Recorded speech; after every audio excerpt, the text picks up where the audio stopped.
Muy buenas a todos, bienvenidos a Auditando el Universo.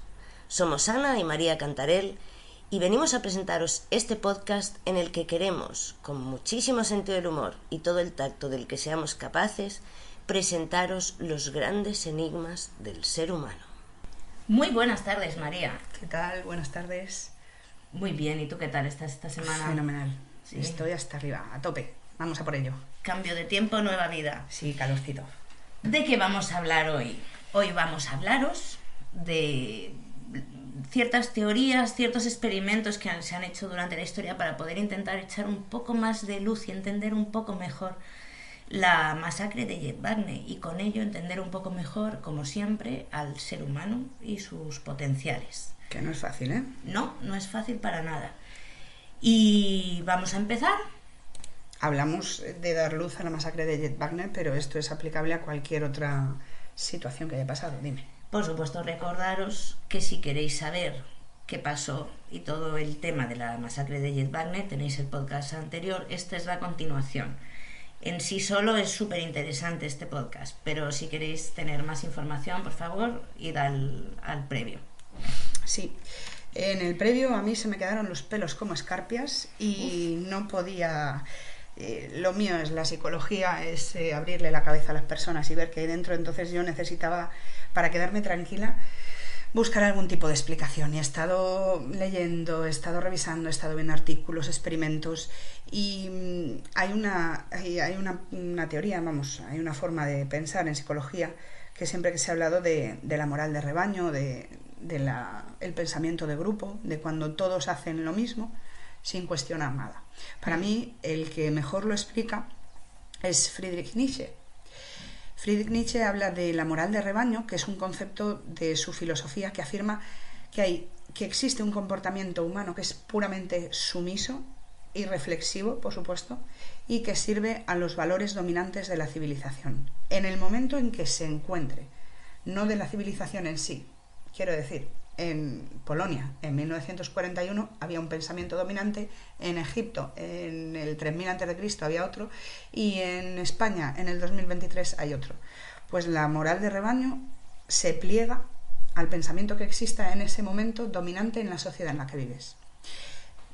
O sea, que es como la sumisión de la mayoría a una masa dominante.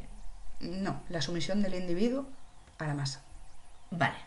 Al pensamiento dominante. Vale, pero no tiene nada que ver con la autoridad. O sea, obviamente sí, la autoridad... Claro, tiene que ver con la autoridad porque normalmente rigen. la autoridad es la que rige ese comportamiento. Normalmente, cada vez menos, pero bueno, normalmente. Las modas se explican por eso. Porque incluso cosas que parecen completamente incongruentes. Porque cuando hay una crisis económica brutal, como fue la del 29, la venta de cosméticos sube como la espuma. ¡Ah, qué guay! No lo entiende nadie. Sí. Pero se producía un efecto porque desde la psicología sí se puede explicar. Es una forma de cuidarte, de darte tu propio espacio, de no hundirte en la miseria que te está rodeando. Un capricho, Claro. un poquito de luz, Claro. en mitad de toda esa marisma. Que para los economistas, para los estudiosos de los mercados no tenía ningún sentido, pero si te vas a la psicología, si te vas al estudio de la mente, es el alivio de esa asfixia económica, social, moral, pues un pequeño alivio, una pequeña luz. Porque cuanto más crisis económica hay, más venta de juegos de azar y de lotería hay. Porque es ese... Claro, ahí se favor. puede... desesperación, Claro, no esperanza, tienes dinero, pero sigues comprando lotería. todo junto, ¿Por sí, qué? sí. Vale, entonces no solamente son las normas que impone la autoridad dominante, sino normas por las que grupos se pueden mover también. Vale. En la moral de rebaño lo que mueve al hombre es el hábito, esencialmente es la costumbre. Vale. Lo que hacemos es agregar a nuestro comportamiento lo que aprendemos de los demás. Es algo que viene de fuera adentro. Es dado, son comportamientos e ideas que agregamos a nuestra rutina de manera pasiva y que para Nietzsche traban el desarrollo personal y colectivo, porque te estás viendo sometido a algo que a lo mejor tú por ti mismo no harías. Claro, para Nietzsche sería como la forma de evitar que el superhombre se desarrolle. Claro. O sea, yo no tendría móvil, por ejemplo. Pero, ¿puedo decir que me veo obligada? No, no me veo obligada, pero sí que me veo presionada por muchos frentes, tanto sociales como laborales como personales, para comprarme un móvil. Que no lo quiero, pero lo compro. Y lo contestas, que es peor. Y no puedo culpar a nadie. No puedo responsabilizar a nadie de esa decisión, porque la he tomado yo. Y mi pregunta es, ¿podría ser diferente al hecho de que crucemos un semáforo en verde, o sea, con el muñequito verde, en vez de en rojo? Claro. Algo que o sea, diferente no simplemente... es eso. O sea, a ti te han dicho que verde cruzas, rojo no cruzas. Y te lo dicen desde los 2 añitos que empiezas a andar. Claro. Está en rojo, no cruzas. Algo asimilado pasivamente que... Claro, lo agregas a tu propio desarrollo personal, pero en realidad no es tuyo. Es algo que se te enseña, que es útil en muchos casos, muy útil, que te permite sobrevivir, Sí. pero que no necesariamente te ayuda a desarrollarte como persona. Entonces, ¿qué dice Nietzsche? Que esto hay que combatirlo. Lo que él dice es que hay que acabar con la mentalidad de rebaño. El individuo ha luchado para no ser absorbido por la tribu, y si lo intentas, a menudo estarás solo y a veces asustado, pero ningún precio es demasiado alto por el privilegio de ser uno mismo. Amigo Nietzsche, no te has visto viviendo en la selva tú solito.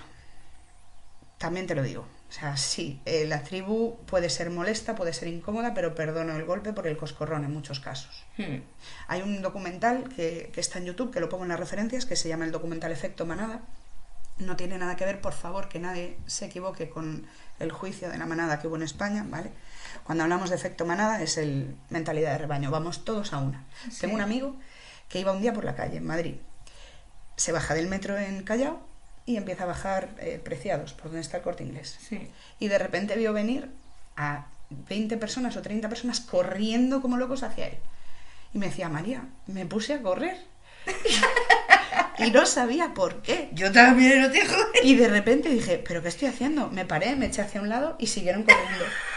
Pero claro, lo instintivo es, ¡ostras! ¿Qué pasa? Y corres. Pues explota algo detrás. Claro, Sí. Era un anuncio que estaban grabando, algo así, pero se sintió, decía, es que me sentí estúpido porque ni siquiera lo pensé, empecé a correr. ¡Ay, me meo! Eso es el efecto manada. Igual es más natural echarte a un lado para que no te arrollen. Claro, pues no. Todo el mundo corre, porque además no se ni cagó siquiera fue de todo miedo, el mundo. total. Fueron unas cuantas personas, que era un grupo grande. Sí. Pero no era todo el mundo. Si se hubiese girado, habría visto que había más gente que no corría. Pero él vio un grupo, una masa homogénea que venía hacia él corriendo. Ya ni siquiera me dijo si tenían cara de susto o no, pero corrían. Y entonces él, ¿qué hizo? Correr. Eso es el efecto manada, para que lo entendamos de la manera más simple. ¿Qué pasa? Que obviamente no siempre es negativo. Tú imagínate, si estamos hablando de las primeras culturas, de los cazadores-recolectores, cuando todavía no había asentamientos fijos, vivir fuera de la manada implicaba automáticamente la muerte. Porque no tenías forma de sobrevivir. Tú necesitabas a alguien que o vigilase el fuego o fuese a cazar. Uno solo no podía hacerlo todo. Entonces, si te sales de la norma, estás muerto. ¿Qué pasa? Que eso lleva muchísimos años en el inconsciente colectivo. Ya es tuyo. Total. Aunque Nietzsche diga que no, para ti ya es tuyo. Es prácticamente imposible luchar contra eso. Por lo menos de manera inconsciente no puedes hacerlo. Tienes que hacer un esfuerzo tremendo para ir en contra de la norma. ¿Y quién demuestra estas cosas? Ahora vienen los experimentos. Vamos a hablar de 3 experimentos. Para mí los más importantes se produjeron entre 1950 y 1970 y son los que demuestran esa ley de conformidad, ¿vale? El primero es los experimentos de conformidad con el grupo de Asch. Se realizan en 1951 y lo que demuestran es el poder de conformidad en los grupos. ¿De qué va el experimento? Bueno, pues Asch es un psicólogo que propone un experimento, creo que es en la Universidad de Yale, y Solomon Asch, y les pide a una serie de estudiantes que participen en una prueba de visión. En realidad no es verdad, experimentador es Solomon Asch, pero estudiante que participe solo hay uno, el resto son cómplices del experimentador. Mira tú. Claro, esto siempre se hace así, en los experimentos se trabaja con un grupo de control y con un grupo real. Entonces el grupo, la persona que estaba haciendo la prueba, que estaba pasando el test, no sabía que el resto eran cómplices. La prueba en sí era muy tonta, eran una tarjeta con una línea dibujada y al lado se ponían 3 tarjetas con 3 líneas distintas y tenías que decir cuál era del mismo tamaño que la primera. Eso es todo el experimento, no se interviene en ninguna otra cosa. ¿Qué pasa? Que sientan a, imagínate, 5 estudiantes en una mesa y el experimentador les pone enfrente en una pantalla o en un encerado las 4 líneas y les pide que digan en voz alta, que eso luego explicaremos por qué, cuál de ellas es igual que la primera, cuál de las 3 segundas es igual que la primera.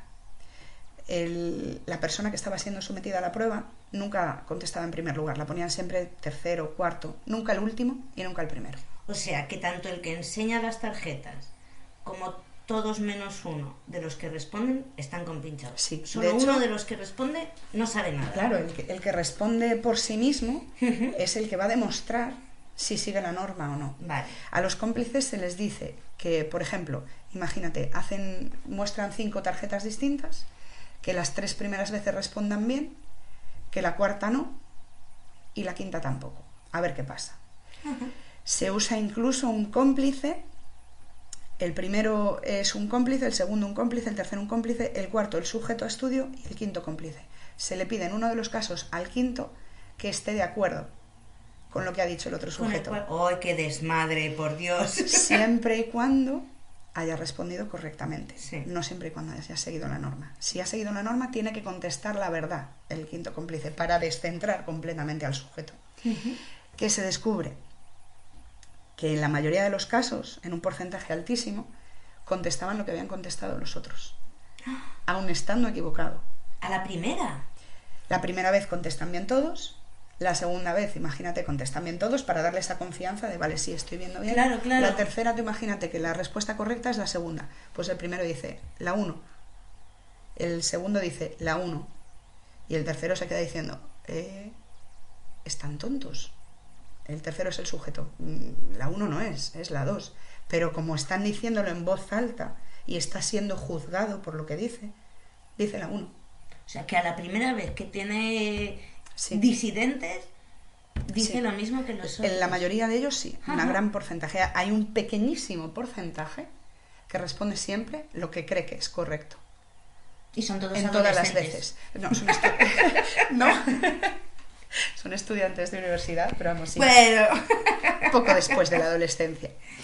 Lo curioso es que hay una de las partes del experimento en el que el sujeto que está siendo estudiado llega unos minutos tarde, y como castigo le dicen qué se siente y que tiene que escribir la respuesta, no decirla en voz alta. Entonces todos los demás la dicen en voz alta, y como ya no hay esa presión de que va a ser juzgado porque va a decir en voz alta lo contrario que el resto, el porcentaje de respuestas correctas es muchísimo mayor. Que ya no está la presión del que dirán. Efectivamente. Que la subestimamos, pero es brutal. Horrible. El efecto que tiene. Si tú tienes que decir en voz alta, delante de personas que están diciendo lo contrario a que tú piensas, lo que piensas de verdad, este hombre, Solomon Asch, dice que la mayoría de las veces te pondrás a favor de lo que dice el grupo. Seguirás la norma. O te callarás. En este caso no se podían callar porque les pagaban por el experimento, con lo cual tenías que contestar, pero contestaban lo que decían los demás. Hay un vídeo del experimento de Asch que lo voy a poner en las referencias en YouTube, y podéis ver también en Wiki cómo se desarrolla, el marco y todo. A mí me parece muy, muy interesante. De hecho, hay distintos experimentos sociológicos que habían demostrado que el hombre tiende a buscar la conformidad, y sobre todo que tiende a buscarla dejando de lado sus valores éticos y morales. Claro, tú puedes decir, bueno, vale, lo que digan todos, pero lo que digan todos, claro, porque es una tarjeta con una raya, pero lo que digan todos en cualquier caso no vale. Pues estos experimentos demuestran que sí vale. Sí, pero el detalle de dejar de lado tu ética y tu moral... Yo lo he hecho. Yo he hecho este experimento, éramos adolescentes, fue en un grupo de amigos que nos fuimos por ahí con la parroquia y tal, y el monitor nos dijo a todos, le pidió a uno de los compañeros que saliese de la habitación para buscarle una carpeta, y nos dijo a todos, esa cortina de ahí es roja. Y todos dijimos, no, es verde. Por favor, cuando entre vuestro compañero, esa cortina de aquí es roja, y que nadie se ría. Yo pensé que era una chorrada, pero bueno, vale. Entró el compañero y le dijo, por favor, Pedro, levántate y cierra la cortina roja. Y Pedro miró y dijo, es verde. Te lo juro, o sea, no tardó ni 5 minutos. La cortina era roja. ¡Qué pasada! Y es que dices, no puede ser. Pero no puedes soportar, estar la en presión de desacuerdo con todos No, los demás. No puedes. Aunque estés es muy absolutamente difícil. convencido. Es súper difícil. Y fue muy difícil, además, te imaginas, éramos adolescentes, el típico que se ríe, ¿qué tal? Tú sabes la presión de aguantar el no digas nada, hasta que entre. Y cuando entre ya te ríes o ya hace lo que sea, pero en el momento en que entre ya es nuestro, ya da igual. Pero ya has demostrado que la masa puede más que el individuo. Qué miedito más grande. Bueno, claro. Claro, es lo que hablábamos en Sí, Polonia. hay que mirar a la historia. Hay una serie de experimentos que se hacen por este psicólogo, por Solomon Asch, polaco, por cierto, que no lo he dicho. Y en los 50, o sea, también... Después, su discípulo Stanley Milgram hace otro experimento, que vamos a hablar de él al final, que a mí me parece brutal, y hay uno muy, muy, muy interesante que realiza Philip Zimbardo en la Universidad de Stanford. El famosísimo experimento de la Universidad de experimento. Stanford. Este es un poquito más tarde, este fue en los 70, y lo que... hay 2 obras que son interesantes en este aspecto, que explican lo que hemos desarrollado, que son 12 hombres sin piedad, la película, si no la habéis visto, o el libro, brutal, y La Ola. Yo La Ola no la he visto, pero la quiero ver, o leer es el muy libro. buena, sí, es muy buena. Vale. Bueno, aquí... Te pone los pelos de punta. Sí, ¿no? Sí, porque fuera de un contexto como el que se vivió, por ejemplo, en la Segunda Guerra Mundial, yo creo que al haber pasado tanto tiempo de paz y de tranquilidad, ¿sabes? Este buenismo que se ha apoderado, pues la gente dejó... todo iba bien, la esperanza del ser humano, el ser humano es lo mejor. Somos buenos. El ideal de vida americano, justicia y Dios te va a ayudar y si no un meteorito. Si eres bueno todo te sale bien. Claro. Es triste, pero es que es lo que pensamos. Ese experimento rompió todos los esquemas porque vino a decir que éramos unos cabrones si hacía falta serlo. Es que además yo creo que es el que mejor representa este y el de Milgram. Lo que es ir un paso más allá. En el caso de la masacre de Jetbagne, no solamente siguen la norma y no se salen del grupo, no solo obedecen a Schaffer. Claro. Van más allá. Sí. No era necesaria la tortura, Mucho más allá, no eran necesarias las violaciones, no eran necesarios los ahorcamientos, pero lo hacen. Las 4 horas de andaina de un sitio a otro para que te quemen vivo. Ahí está, no era necesario. Por Dios. Se cruza la línea entre la obediencia a la norma y una irracionalidad y una crueldad que parece imposible de entender para el ser humano y que sin embargo es el propio ser humano el que la aplica, ¿vale? Claro, es que además a todos nos resulta fácil pensar, siguió órdenes porque su vida estaba en peligro, pero la parte que a todos nos cortocircuita, yo creo, es ese exceso de todo violencia. Lo que va más allá de obedecer la norma por lo que sea. Claro. Ese sadismo, esa necesidad es lo que a todos nos cortocircuita, porque ¿de dónde sale eso? Se intenta explicar, pues yo qué sé, es un caso aislado, solo ha pasado allí. ¿Qué pasa? ¿Que había alguna droga en el agua que nos volvió así? No, y no ha pasado solo allí, por Dios. Claro, primero que no es un caso aislado y segundo que no se consumía ninguna sustancia distinta ni se aplicaba ningún tipo de tortura ni de amenaza contra los verdugos que hiciese que necesitasen toda esa violencia. No, se habla a veces, se compara con los Hutus y los Tutsis, con la masacre, sí. O sea, se mataron los unos a los otros, obviamente con un gran perdedor, pero también, o sea, fue una parte de Ruanda contra otra parte de Ruanda y la violencia desmedida y torturas porque unos se creían superiores a los otros y los que no se creían superiores a los otros asumieron el papel de víctima, que es acojonante, o sea, sí. Y no levantas cabeza. Y fue brutal y se compara porque es otra irracionalidad. Pero ¿qué pasó con qué pasó y qué pasa con los experimentos que realizan las autoridades del ejército norteamericano con sus soldados? Eso se ha visto, tío. O sea, conviertes a una persona en un monstruo. Y ahí sí, obviamente, se utilizan sustancias, se utiliza de todo. Claro, lo interesante es que aquí no había sustancias de por medio. Es que aquí no hay nada. La escalera de Jacob, sí, esa también la pondremos en referencias. O sea, brutal. Ahí ves la transformación. Bien, vamos a empezar con el experimento de Stanford. Es el último de todos cronológicamente, pero quiero dejar para el final el de Milgram porque creo que tiene más que ver con esto. Sí. El experimento de Stanford, en teoría, lo organizó lo solicitó el ejército norteamericano para ver qué pasaba cuando encarcelabas a alguien, cómo cambiaba esa persona en su comportamiento, qué hacían. ¿Para qué? Ni idea, porque ya sabemos que luego el ejército norteamericano hace lo que quiere con ellos. ¿En qué consiste? Bueno, pues lo realizó un conocido psicólogo social de la Universidad de Stanford. El psicólogo se llama Philip Zimbardo, no te rías, míralo, en la década de los 70, y estudia la relación entre comportamiento, roles y agresión. Todo esto en la cárcel, ¿vale? Zimbardo lo que busca es estudiar la influencia de un ambiente extremo, que es la vida en prisión, en las conductas desarrolladas por las personas según los roles sociales que desarrollan, preso y guardia. Vale. El experimento buscaba ver si el comportamiento habitual de una persona se puede modificar ante un cambio radical en el ambiente y también si cambiaba al obtener un nuevo rol a representar en ese ambiente. ¿Con quién lo hace? Con estudiantes. Estudiantes que no han ido a la cárcel, estudiantes, estamos hablando de los 70, Estados Unidos, pelo largo, los Rolling, los Beatles, todos tranquilitos. Los Doors, por favor. Los Doors. Pero, ¿qué se refiere con el cambio? ¿Se cambiaban los papeles? No. Tú eres un estudiante de la universidad, vale. de, yo qué sé, de económicas, y de repente pasas a ser un guardia de prisión. O eres un estudiante de medicina y de repente pasas a ser un preso. Cambiarte tu rol. Vale, con ese rol, vale. Convoca a un grupo de estudiantes universitarios, en principio eran de psicología, y los divide al azar. Flipas, porque a ellos les dice, en la entrevista, primero les preguntan qué quieren ser, presos o guardias, y todos contestan que presos. ¿Por qué? Porque los guardias no caen bien. En la cabeza tienen el preso va a vivir en la celda tranquilamente, el guardia es el que tiene que hacer el trabajo. Claro, yo no quiero ser guardia, yo quiero ser preso. A los estudiantes se les dice que por sus cualidades y por la entrevista que les han hecho, por su personalidad, les han mandado a un grupo o a otro. Os vamos a poner 3 películas en referencia a este experimento. La mejor de todas para mí, la que interviene más Zimbardo y en la que se ve más realmente todo lo que pasó, es la de 2015, que se llama El experimento de Stanford. Y en esta película, a cara o cruz, lanzan una moneda, 2 fotos de 2 estudiantes, lanzan la moneda, sale cara, pues es preso, sale cruz, es guardia.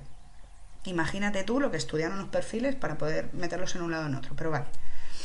Se los divide al azar, aunque a ellos no se les dice. Unos representan el rol de guardias y policías y otros el rol de reos y convictos.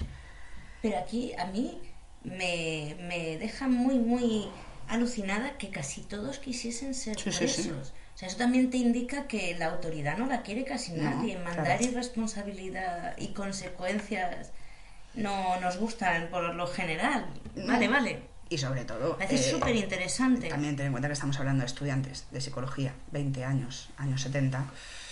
Testosterona, autoridad lo más lejos posible. Ni para inculcar las vivencias hippies. No, las vivencias hippies se inculcan desde la celda, no desde la porra. Vale. Sí. Entonces, ¿qué pasa? Tenían que convivir los presos en una celda ficticia. En los laboratorios de psicología, este experimento se hizo en verano, cuando la facultad estaba vacía. Entonces, los despachos de abajo de algunos profesores se transforman en celdas. Hay 3 o 4 celdas, hay un pasillo que es patio, comedor, zona común, y ya está. Y un agujero donde meter a los castigados. Los jóvenes se les arresta sin previo aviso. Una vez que se les dice que van a formar parte del experimento, van a su casa a arrestarles. ¡Oh, Dios mío! Claro, ellos saben en plan oficial. Sí. Además, en esta peli, yo no sé si fue así, pero en esta peli es la policía real la que va a arrestarles. Para meterles en el ambiente, ya, claro. Eso es simbolismo puro. Les vendan los ojos, los meten en el coche... ¿cómo se llama? El coche de policía. Sí. Y se los llevan.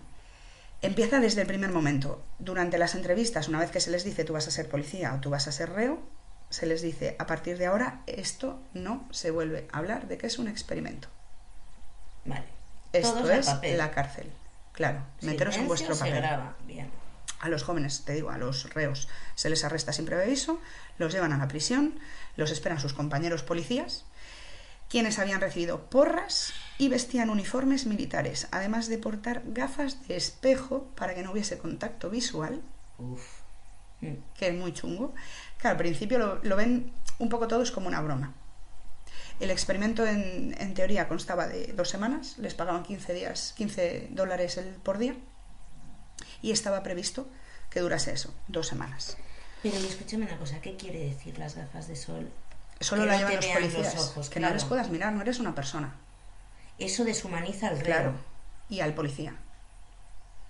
El reo no es capaz de verle generar los ojos, contacto visual, claro. con lo cual no hay una persona detrás de las gafas. Pero el policía sí que ve los ojos Sí. del reo. Pero le da autoridad, Claro, Le da estatus. no hay una persona, es un policía. Ujú. Porque imagínate, a lo mejor son compañeros incluso, algunos se pueden conocer, pero no, les ponen el mismo uniforme a todos, les ponen gafas de sol y les dan porras. Que y el propio policía es consciente de que es más invisible como persona a los ojos. De hecho, en las Claro, entrevistas le quita- finales, ellos decían que los policías eran más grandes y más fuertes que ellos, y no es verdad. Los veían más grandes físicamente. Sí, más grandes y más fuertes que ellos, y no es cierto. Estaban más o menos divididos, es que además fue con una moneda, era al azar. Sí, Podía sí, ser sí. más grande o no, podía ser más fuerte o no, pero los presos los veían más fuertes y más grandes. Total, que la idea en general es jugar, interpretar en un escenario, recrear una prisión, y todo el experimento está monitorizado por cámaras, en todo momento. De hecho, a los guardias se les indicó específicamente que estaba prohibido agredir ni ejercer violencia ninguna sobre sus compañeros presos, cosa que no se les dice a los presos. Muy interesante. A los Sí. presos en ningún momento les dicen que no puedan agredir a sus compañeros. No, vamos a ver, Entre que firman ellos. un contrato y ellos saben que los policías no pueden tocarles porque lo ponen en el Ah, contrato. vale, pensé que ellos no sabían que los Sí, sí, policías sí. les pueden tocar.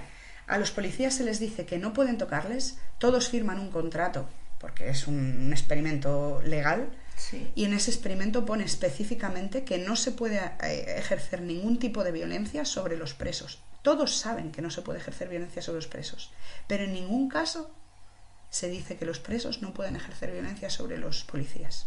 Vale, No lo pone en ningún sitio. vale, vale. ¿Vale? Bien. ¿Qué pasa? Pues que salió todo como el culo. Raro, raro. Sí, muy raro, muy raro. La situación se descontroló. La teoría es que iba a durar 2 semanas, pero Zimbardo tuvo que detenerlo y cancelarlo a los 6 días del inicio. Madre mía, la que se tuvo que liar. No te haces idea. Y es que además Zimbardo no lo canceló porque sí, fue obligado a cancelarlo por Cristina Maslach, una chica recién graduada en su doctorado que presentó la perspectiva de una extraña y que desafió a la autoridad, que era Zimbardo, para poner fin a lo que estaba ocurriendo allí.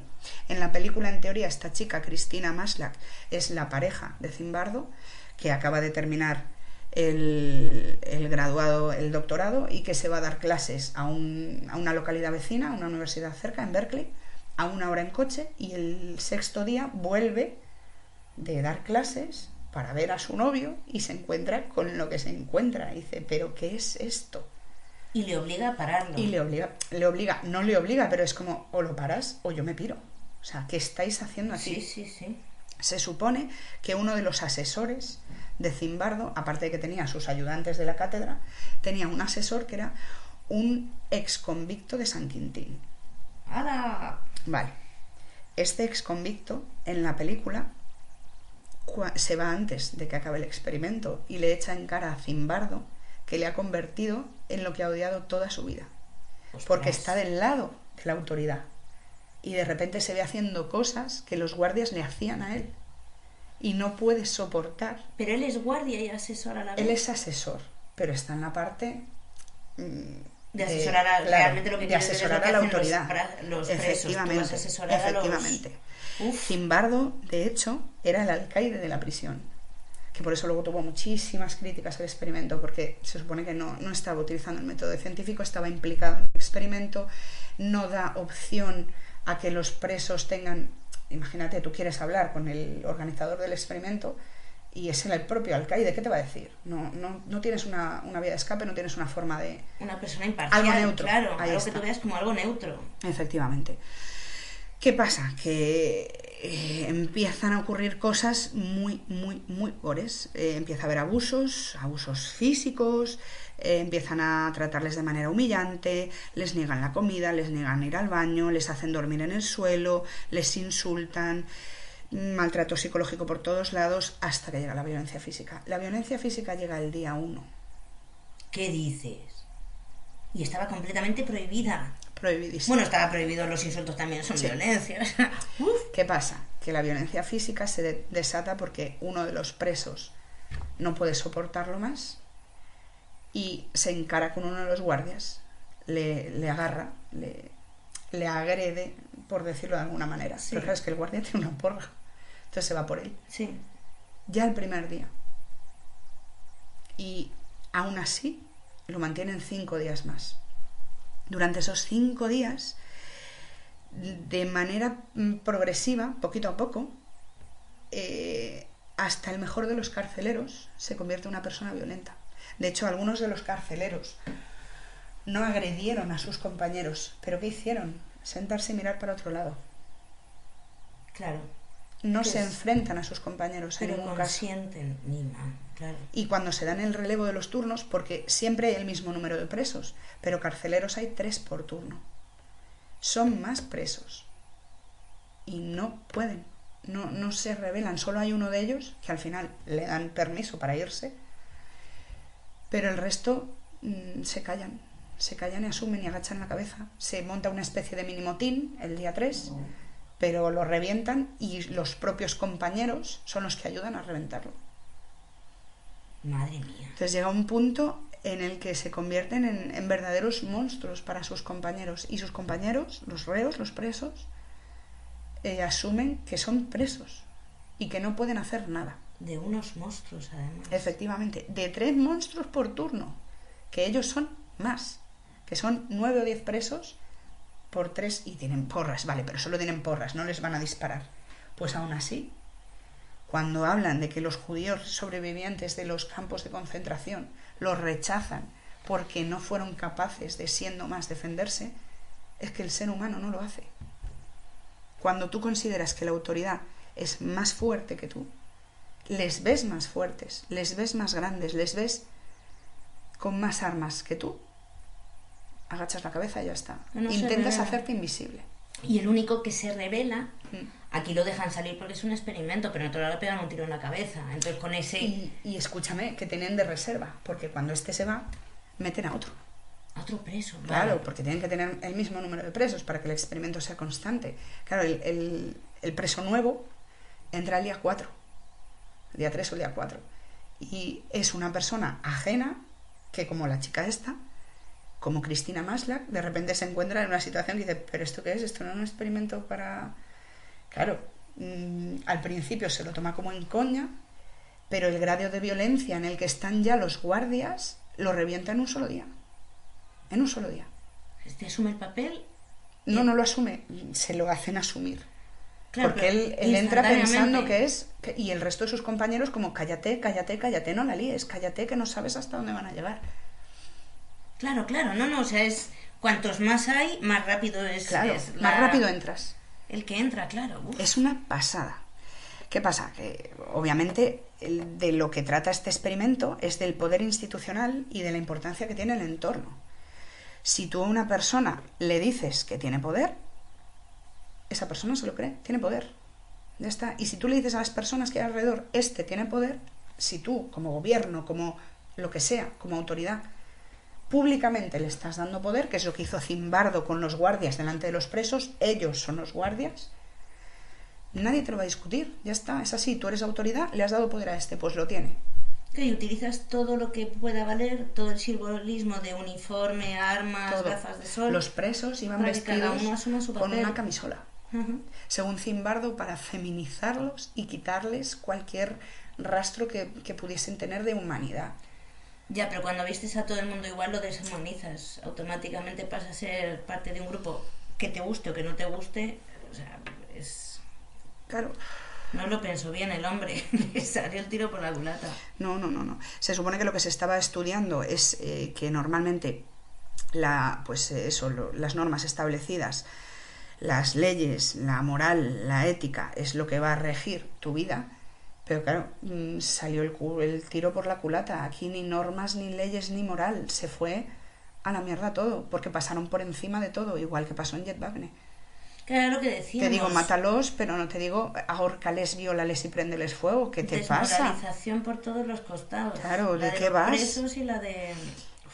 Y es muy, muy, muy brutal. Hay una cosa que se llama el efecto Lucifer, Ostras, que viene también de esto. Qué nombre más chulo. Sí. Que dice que la situación influye en la conducta humana y que poner a personas buenas en un lugar malo las hace actuar mal o resignarse a ser maltratadas. Ostras. El entorno te convierte o en malo o en víctima o en verdugo, no tú. Entonces también es una forma de quitarles esa responsabilidad a las víctimas de cualquier cosa, que puede ser discutible hasta cierto punto, pero bueno. Sí, es un tema El complicado. efecto Lucifer es lo que dice. Este experimento, como te dije antes, fue criticadísimo por toda la comunidad científica, no solo porque se saltase todas las normas, sino porque es que el propio investigador estaba implicado, era el que decía si podían o no podían salir. Trajeron a un cura incluso para hablar con los presos, para decirles que qué pensaban hacer para salir de la cárcel. Y los otros, pero ¿cómo que qué pensamos hacer? Pero esto es un experimento, no es la cárcel. Y el otro, algo tendrás que hacer, ¿no? Y claro, les cortas todo contacto con el exterior, con la realidad, y de repente había uno que decía, es que esto es de verdad, nos han engañado, no vamos a salir de aquí. No te han engañado, pero te has metido tanto en ese papel. Sí, y te lo llegas a creer. Sí. Pero eso explica mucho, o sea, lo que pasa a día de hoy viene a ser lo mismo. O sea, el aislamiento puede venir de la sobreexposición a la información. Uf. Y si esto te parece gore, vamos a ir con el experimento Milgram, que es todavía peor. El experimento Milgram fue bastante antes, fue 20 años antes. Vamos. Yo creo que si tú en algún momento te has planteado si serías capaz de cometer un crimen o no, este experimento lo que hace es poner en tela de juicio tu moralidad. Vamos a poner también los enlaces al experimento. No he encontrado, me imagino que si busco un poco más lo encontraré, pero no he encontrado una película sobre ello, pero sí que hemos encontrado enlaces en YouTube que los pondremos como referencias. Sí. Lo que intentaba el experimento Milgram, bueno, os pongo primero en contexto, ¿vale? Se realiza en la Universidad de Yale. Stanley Milgram es un psicólogo norteamericano de esta universidad, y en el año 1961 hace una serie de experimentos cuya finalidad era medir la disposición de un participante para obedecer las órdenes de la autoridad, incluso cuando estas órdenes pudieran ocasionar un conflicto con su sistema de valores y con su conciencia. Obedecer a muerte es lo que intenta demostrar Milgram, que si hay una autoridad que te dice que lo hagas, tú, sometido a esa autoridad, lo vas a hacer, aunque vaya contra tus creencias, contra tu ética y contra tu moral. ¿Vale? Claro, lo que quería saber es qué proporción de personas llevan eso hasta el final. Efectivamente. Este hombre quiere saber si puede cualquier ser humano cometer atroces crímenes contra la humanidad solo por obedecer a una autoridad. Yo creo que la humanidad ha demostrado con creces que sí, pero bueno, este señor quería ponerlo en experimento. Quería hacer pruebas y decir, pues sí, puede. Es muy de agradecer que se confirme. Efectivamente. Si no... Y ocurrió justo cuando había terminado el juicio a Eichmann por sus crímenes contra la humanidad. Sí, Adolf Eichmann. Efectivamente. Que hay que decir de él que fue uno de los principales organizadores del Holocausto y el responsable directo de la solución final, que era acabar con todos los judíos y habitantes de los campos de concentración, todos los que le podían molestar a los nazis. Hay que decir de él que se escapó cuando se perdió la guerra, se fue a Argentina, utilizó el nombre de Ricardo Clement, y allí en 1960 lo secuestra el Mossad, el servicio de inteligencia israelí. Lo secuestra el 11 de mayo de 1960 y el 20 de mayo es trasladado a Israel para ser juzgado. Siendo culpable de los crímenes de guerra y crímenes contra el pueblo judío, lo ejecutan, lo ejecutan ahorcándolo. O sea, a Eichmann lo secuestró y lo ahorcó el Mossad. Y era una pieza... Su defensa era obedecía órdenes. Sí, su defensa... Obedecía órdenes. Y ahí hay que hablar de la película de Eichmann. Brutal. Que es bestial, o sea, yo creo que eso, si no, o sea, hay que tener un estómago. Yo la vi y hay escenas de verdad que te traumatizan completamente y no debía ser muy extraño esas cosas. Pues este experimento se prepara contactando por correo y por periódicos, igual que el de Stanford. Se llama a invitar a formar parte de un experimento sobre memoria y aprendizaje, tócate los pies. Lo ponen en periódicos, anuncios, les pagan obviamente también, y se les pagaría $4, creo que era, por solamente participar, ¿vale? Ahora mismo serían pues unos $28 lo que les pagarían por eso. Y asegurándoles que les conservarían el pago independientemente de lo que pasara después de su llegada. No les decían qué era lo que iba a pasar, pero si ellos participaban se les iba a pagar sí o sí. Vale. Se les hizo saber que hacía falta 3 personas para el experimento: el investigador, que llevaba una bata blanca, que no siempre era Milgram, que podía ser alguien de su equipo, actuaba como autoridad; el maestro, que era la persona que participaba en el experimento, el que habían llamado por correo o por anuncio, el sujeto; y el alumno, eso es. El alumno era un cómplice de la autoridad, del investigador. Obviamente el maestro no sabe que el alumno es un cómplice de la autoridad. Ellos piensan que son alumnos de la facultad que participan como ellos en un experimento.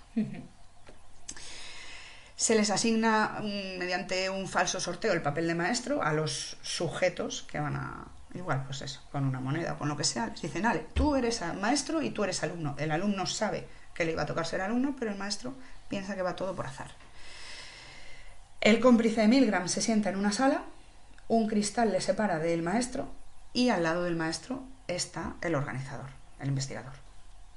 Entonces, tanto maestro como alumno serían asignados en habitaciones distintas, conjuntas, y se ven en todo momento. El alumno es atado a una silla para evitar movimientos involuntarios. Se le colocan electrodos. ¡Qué buen rollo! Sí, sí. El maestro lo ponen en otra habitación frente a un generador de descarga eléctrica con 30 interruptores que regulan la intensidad de la descarga en incrementos de 15 voltios, oscilando entre 15 y 450 voltios. Ahí en nada. Pero 400 es una burrada, eso es un Sí, calambrazo, el doble de un enchufe, Ríete ¿no? tú. Según el investigador, esos interruptores proporcionan una descarga eléctrica al alumno, Vale. la que se le indique. Vale. Milgram también se aseguró de colocar etiquetas que Pagan indicaban... al maestro y no al alumno. No, que van a se electrocutar. supone... Para el maestro se supone que todos iban a cobrar, ¿vale? Todos eran... Claro, había habido un sorteo, a ti te había tocado maestro, a ti alumno, pero los dos eran estudiantes que intervenían en el experimento. Me imagino que el cómplice algo también cobraría, pobrillo, solo por estar ahí, pero bueno. Le había puesto etiquetas a los botones de descarga en las que ponía, para diferenciar la intensidad, aparte del voltaje: moderado, fuerte, peligro, descarga grave y XXX. Muerte.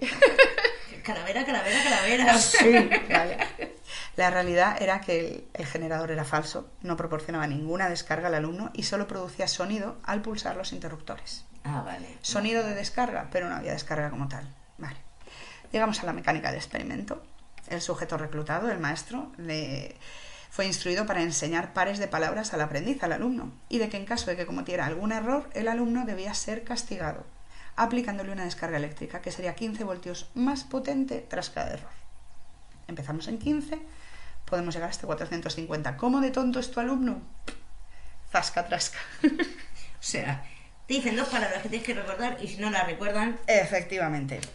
Vale. Calambre, vale. Evidentemente nunca recibe descargas el alumno, ¿vale? De eso se asegura el organizador, se asegura Milgram, se asegura todo el mundo. Pero, para darle realismo a la cosa, tras pulsar el interruptor se activaba un audio grabado de antes con lamentos y gritos, que con cada interruptor incrementaba la potencia de esos lamentos y gritos y se hacían más quejumbrosos. Si el maestro se negaba, o llamaba al investigador que estaba allí cerca, o le decía que no, el investigador le respondía con una respuesta predefinida y le decía: continúe, por favor, siga, por favor. El experimento necesita que usted siga. Es absolutamente esencial que continúe. Usted no tiene otra opción, debe continuar. Wow. Cualquiera de esas respuestas. Y en caso de que el sujeto preguntara quién era el responsable si algo le pasaba al alumno, el experimentador se limitaba a contestar que él era el responsable, el experimentador. Él el experimentador, no el que maestro, acalambraba, no el que pega el botón, nada. Resultados: flipas. Durante la mayor parte del experimento, muchos, que no todos, muchos sujetos mostraron signos de tensión y angustia cuando escuchaban las grabaciones, ¿vale?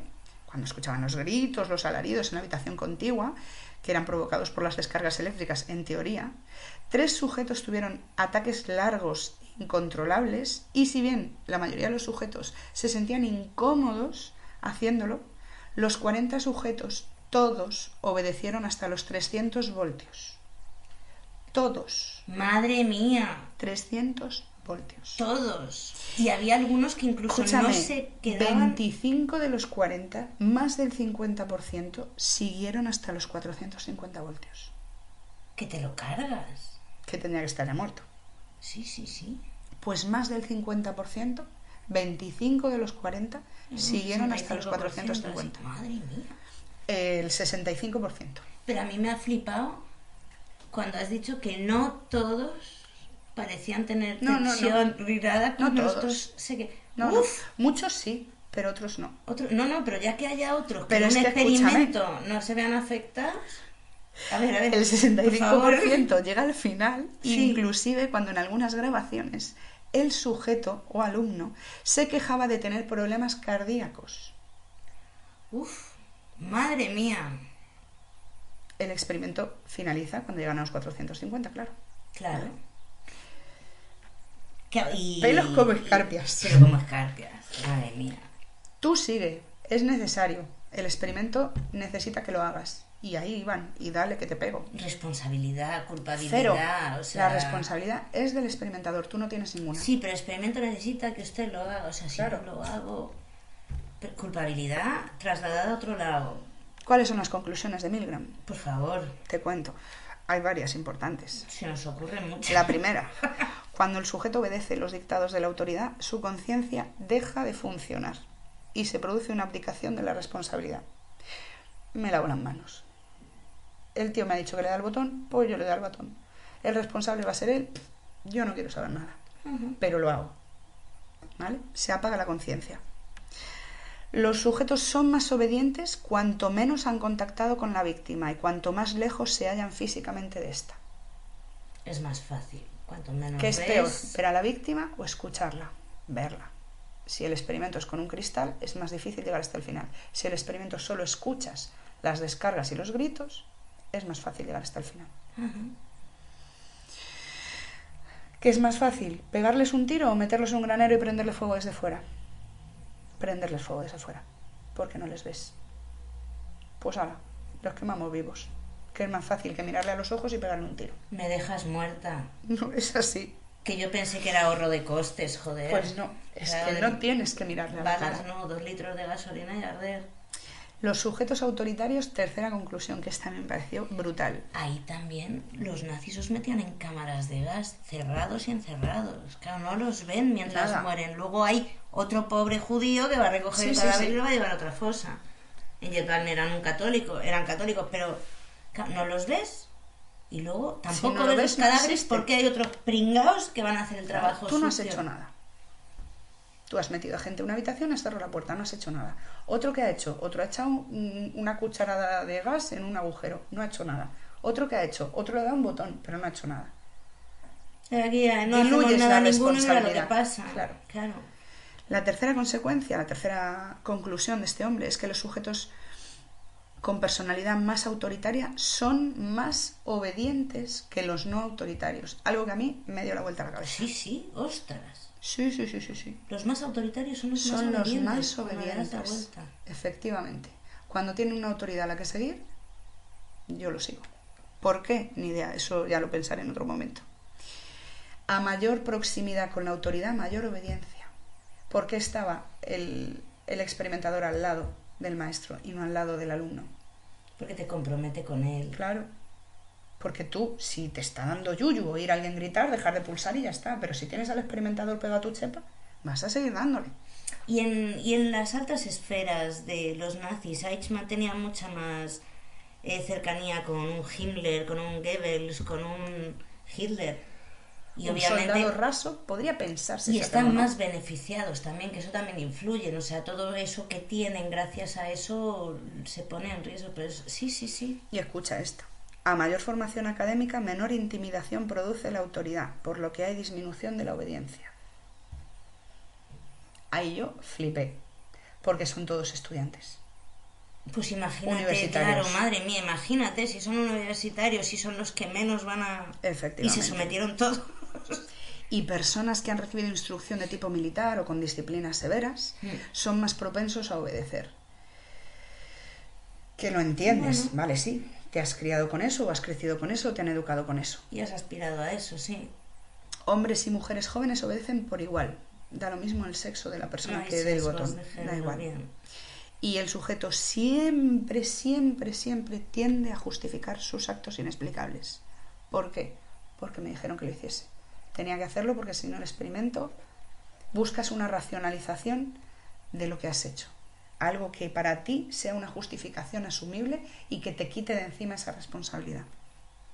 Claro, pero cuando buscamos una racionalización y vemos un poco más allá de la excusa, porque no deja de la racionalización, es una excusa, nos damos cuenta que la razón se diluye el segundo cero en el que entra No, en porque la juego. conciencia se apaga. Por eso, o sea, se disuelve. Ya Razón, está. el ser humano bajo Ninguna. presión no actúa con ninguna razón. Es un experimento, te están pidiendo que le des a un botón. Ya está. Cuando salgas de ahí, te vayas a tu casa y pienses que has electrocutado a un señor de 60 años que tiene problemas de corazón, ya vive tú con eso, cuando tu conciencia se vuelva a activar. Claro, pero tú no vas a poder vivir con eso. Entonces vas a decir, no, lo hice porque me dijeron Claro. que la culpa es suya. Claro, si se ha muerto es culpa del tío este, que lo hubiese pensado, que no me hubiese hecho darle al botón. Es una dinámica chunguísima y es una dinámica tan del día a día que es Claro. escandalosa. ¿Qué pasa? Que Milgram con todo esto estaba haciéndolo por los horrores de la Segunda Guerra Mundial. Él quería entender qué había pasado con Eichmann, qué había pasado con todos. Que además todos declaraban que cumplían órdenes. Sí. En sí. todos los juicios yo me limitaba a cumplir órdenes. Entonces Milgram se pregunta, ¿realmente son malos? ¿Malos, desalmados, que lo que hacen es torturar a los demás? ¿O es que cumplían órdenes? Son humanos. ¿O es que estaban metidos en esto y cumplían órdenes nada más? Hombre, sí, puede explicar la violencia institucionalizada, ¿vale? La obediencia a una autoridad, pero para mí nada te exime de tu responsabilidad. O sea, nada, llegará un momento en que esa conciencia se despierte. Tiene que haber un momento en que, aunque sea cuando estás a punto de irte a dormir, algo te tiene que hacer aquí dentro, porque si no esa gente viviría feliz y contenta. Y todos vivían escondidos, intentando borrar su pasado, intentando ser otras personas.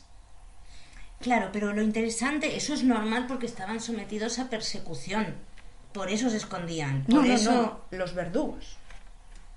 Yo no te hablo de los judíos que sobrevivieron, te hablo de los nazis No, de que los sobrevivieron. nazis que sobrevivieron. Ellos estaban escondidos porque los estaba persiguiendo el Mossad, ¿Tú crees?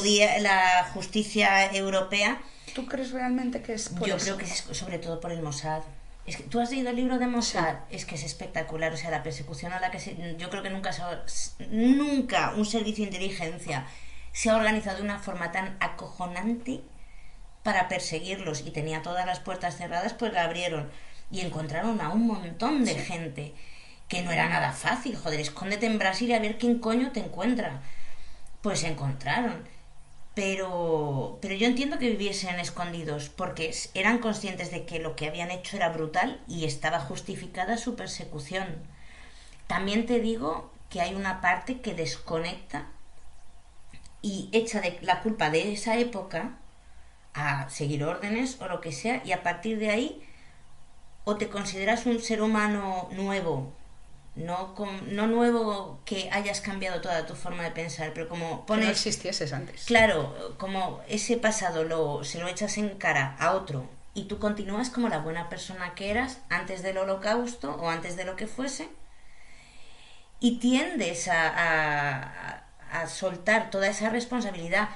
El que no la puede soltar se acaba suicidando, pero los mataron, no se suicidaba ninguno. O sea, se suicidaron muy poquitos.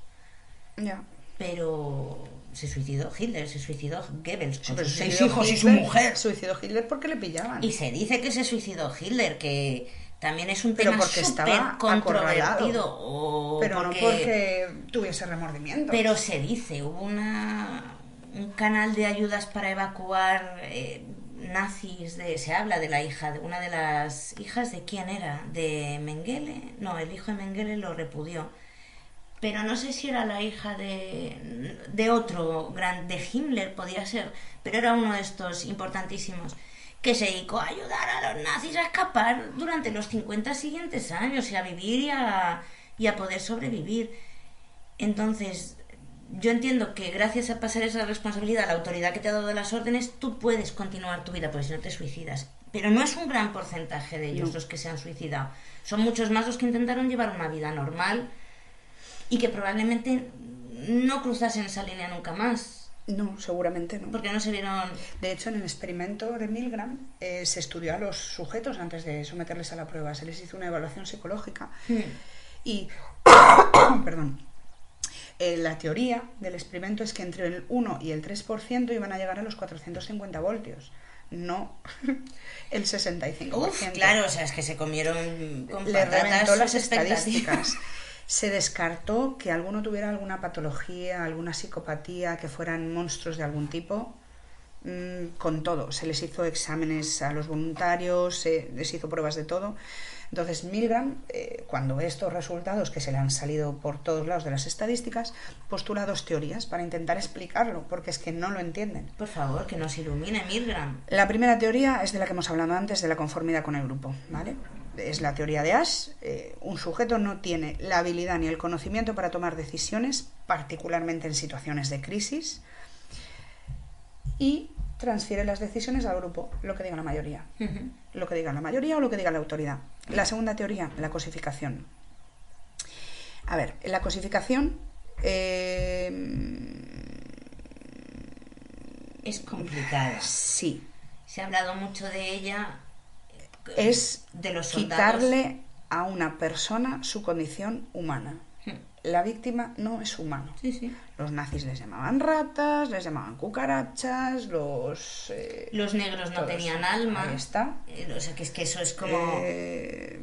todo, da igual. Las mujeres no tenían cerebro, lo que fuese. Los convertían en cosas. Y todo se tiene que sustentar en un simbolismo y en unas acciones que vayan a demostrar eso, como baños separados...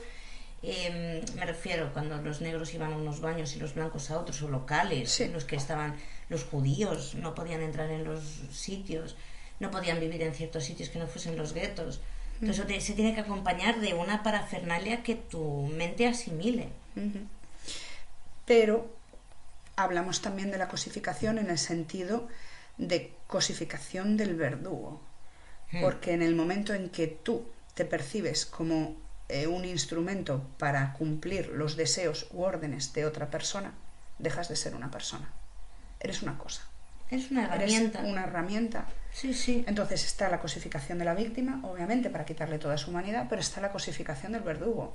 Yo no soy responsable, yo soy solo una herramienta del sistema, de la autoridad, de mi jefe, de mi gobierno, de otro se autocosifica, ser o ente que no me permite tomar decisiones. Joder, toda la Guerra Fría ha sido propaganda pura y dura, Hollywood, de la cosificación de los rusos. O sea, no se el ruso era como el malo ese, además mismo patrón de todo, físico, indumentaria, todo. Nunca se dejaba ver ningún tipo de humanidad de esa gente. O sea, es cosificar a través de la propaganda, claro. Y se ha hecho toda la vida. Uniformes. Siempre los haces uniformes.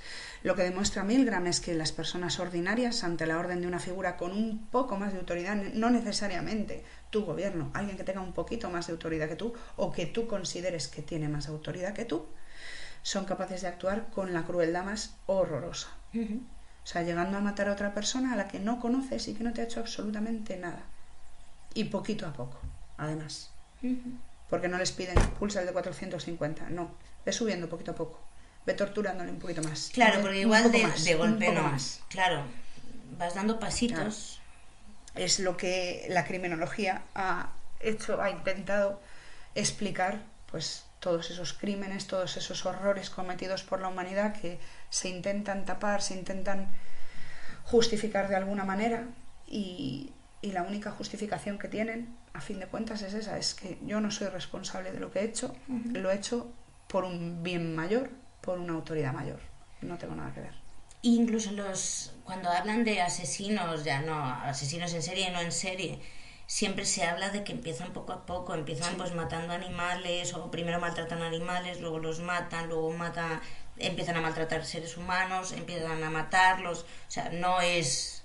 llega no aquí es de golpe. Y Ted siempre... Bundy se los carga a todos, no, hubo un proceso previo en el que fue ganando y terreno. te das cuenta de que en muchos de esos casos es que una voz me dijo, es que Dios me dijo, es que mi madre me dijo, es que otra persona me dijo. O algún trauma previo a que o le me obligó a puedas echar hacer la culpa, sí. Hay un libro muy bueno que se llama Obediencia a la autoridad, que es el de Milgram, que también lo vamos a poner en referencias, y hay 3 películas, una es del 2005, otra es del 2010 y otra es una es del 2001, perdón, otra del 2010 y otra del 2015 sobre el experimento de Stanford. La primera es alemana, se llama Das Experiment. Se basa en el libro de The Black Box, está publicado por Mario Giordano y toma como inspiración el experimento de la cárcel de Stanford y el experimento de Milgram. La segunda película, que se llama The Experiment, es estadounidense, en 2010, dirigida por Paul Shoring, y la protagoniza Adrian Brody. Esta yo no la he visto, es un experimento parecido al experimento de la cárcel de Stanford, y es un remake del anterior.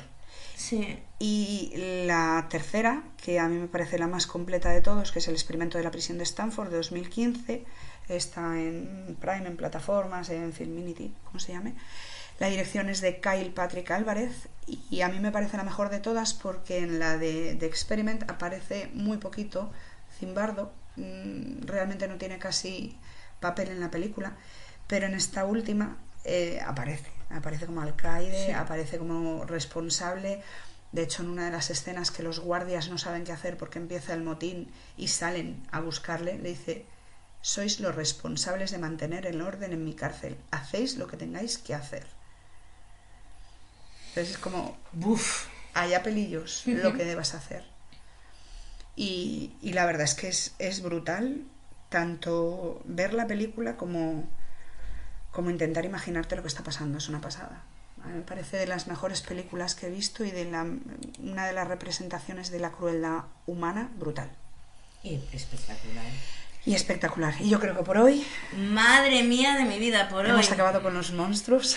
Sí, vamos a poner ABBA o algo y así de las ahora. Pesadillas, sí, por para favor, los Simpson. mi asma. Y nada, volvemos la próxima semana. Me ha encantado. Muchísimas gracias y nos vemos la semana próxima. Gracias. Hasta luego. Chao.